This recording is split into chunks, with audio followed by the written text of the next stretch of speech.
প্রিয় দর্শক, আজ আমি আপনাদের নিয়ে যাব ইসলামের ইতিহাসের এক অনন্য অধ্যায়ে, যেখানে একজন মানুষের জীবন হয়ে উঠেছিল আল্লাহর প্রেমের এক জীবন্ত দলিল। তিনি ছিলেন হযরত হাসান বসরি রহমাতুল্লাহ, যার কান্না, দোয়া ও অলৌকিক ঘটনাগুলো আজও আমাদের হৃদয় স্পর্শ করে।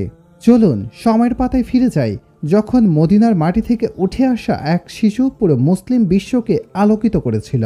সাল 642 খ্রিস্টাব্দ, 21 হিজরি, মদিনা শরীফ। এক গভীর রাত উম্মে সালামা রাদিয়াল্লাহু তাআলার ঘরে এক দাসী সন্তান প্রসব করলেন। শিশুটির মুখে এক অপার্থিব জ্যোতি। উম্মে সালামা রাদিয়াল্লাহু তাআলা শিশুটিকে কোলে নিয়ে রাসূল সাল্লাল্লাহু আলাইহি ওয়াসাল্লামের দরবারে এলেন। নবীজি সাল্লাল্লাহু আলাইহি ওয়াসাল্লাম শিশুটিকে আদর এবং দোয়া করলেন। বললেন, হে আল্লাহ, এই শিশুটিকে জ্ঞান ও হিকমত দান করো, তাকে উম্মতের জন্য আলোকবর্তিকা বানিয়ে দাও। এই দোয়ার বরকতে শিশু হাসান বড় হতে লাগলেন। অন্য সব শিশুদের চেয়ে আলাদা, তার চোখে সবসময় এক গভীরতা, মনে আল্লাহর ভয়। হাসান বসরি রহমাতুল্লাহর বয়স যখন মাত্র 14 বছর, তিনি হযরত আলী রাদিয়াল্লাহু তাআলার দরবারে গেলেন। আলী রাদিয়াল্লাহু তাআলা তাকে দেখেই বললেন, এই যুবকের চোখে আমি নবীদের নূর দেখতে পাচ্ছি। হাসান বসরি রহমাতুল্লাহ হযরত ওমর রাদিয়াল্লাহু তাআলা, হযরত আবদুল্লাহ ইবনে মাসুদ রাদিয়াল্লাহু তাআলা এবং আরও অনেক সাহাবার সান্নিধ্য থেকে ইলম অর্জন করলেন। তার জ্ঞানের গভীরতা দেখে মানুষ তাকে রাইসুল উলামা, বিদ্বানদের নেতা বলে ডাকা শুরু করল। বসরার গভর্নর হাজ্জাজ বিন ইউসুফ ছিলেন অত্যাচারী।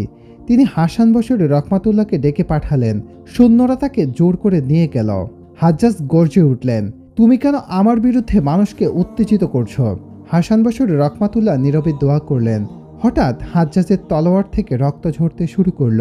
হাজ্জাজ ভয়ে কাঁপতে লাগলেন। তিনি ক্ষমা চাইলেন এবং হাসান বসরি রহমাতুল্লাহকে মুক্তি দিয়ে দিলেন। একদিন হাসান বসরি রহমাতুল্লাহ ফুরাত নদীর তীরে দাঁড়ালেন। নামাজের সময় হলে তিনি জায়নামাজ বিছালেন পানির ওপরে। লোকেরা অবাক হয়ে দেখল জায়নামাজটি পানিতে ভাসছে, আর তিনি নির্ভয়ে নামাজ আদায় করলেন। নামাজ শেষ হলে জায়নামাজ আবার স্বাভাবিক হয়ে গেল। একবার তিনি এক জানাজায় গেলেন, কবর খোঁড়া হচ্ছিল। হঠাৎ তিনি মৃত ব্যক্তির দিকে তাকিয়ে বললেন, এই ব্যক্তি কি মুমিন ছিল?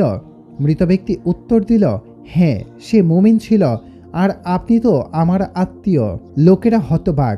হাসান বসরি রহমাতুল্লাহ বলেন, এটি আল্লাহর ইশারা, আখিরাতের সম্পর্কই আসল সম্পর্ক। হাসান বসরি রহমাতুল্লাহ মানুষকে 3টি জিনিস শেখাতেন। 1. দুনিয়ার মোহ ত্যাগ করতে। 2. আল্লাহর ভয় ও মহব্বত বাড়াতে। 3. মৃত্যুকে স্মরণ করতে। তার বিখ্যাত উক্তি, দুনিয়ার সেতুর মতো, এটাকে পার হতে হবে, কিন্তু এতে ঘর বাঁধা যাবে না।